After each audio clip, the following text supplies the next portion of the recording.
Mandrup police station परिसरात गुटखा तस्करीचे गंभीर आरोप. मंद्रुप, तालुका उत्तर सोलापूर.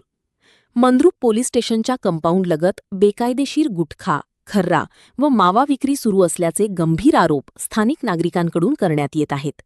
या प्रकारामुळे परिसरात संतापाचे वातावरण निर्माण झाले आहे. स्थानिकांच्या म्हणण्यानुसार महिबूब यांच्या घराजवळून हा अवैध व्यापार सुरू आहे.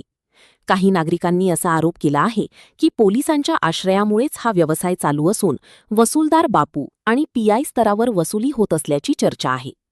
या प्रकरणात चांद, पुन्नप्पा आणि 3 स्वामी भाऊ अशी काही विक्रेत्यांची नावे पुढे आली आहेत. दरमहा लाखो रुपयांचा गुटखा, खर्रा, मावा विक्रीचा व्यवहार होत असल्याचा आरोप करण्यात येत आहे. तसेच बापू नावाच्या वसूलदाराने बेकायदेशीर मार्गाने मोठी मालमत्ता जमविल्याचा आरोप असून त्याच्या संपत्तीची सखोल चौकशी करावी अशी मागणी ग्रामस्थांकडून होत आहे. दरम्यान इतक्या मोठ्या प्रमाणात अवैध व्यापार सुरू असतानाही पोलीस तसेच अन्न व औषध प्रशासन विभागाकडून अद्याप ठोस कारवाई झालेली नाही, ही अत्यंत खेदाची बाब असल्याचे स्थानिक नागरिकांचे म्हणणे आहे. गुटखा व मावा सेवनामुळे आरोग्यावर गंभीर परिणाम होतात. त्यामुळे या तस्करीवर तात्काळ कारवाई करून नागरिकांना कर्करोगासारख्या आजारांपासून वाचवणे गरजेचे असल्याची मागणी जोर धरत आहे. पुढील भागात गुटखा व मावा विक्रेत्यांना सप्लाय करणाऱ्यांची नावे उघड.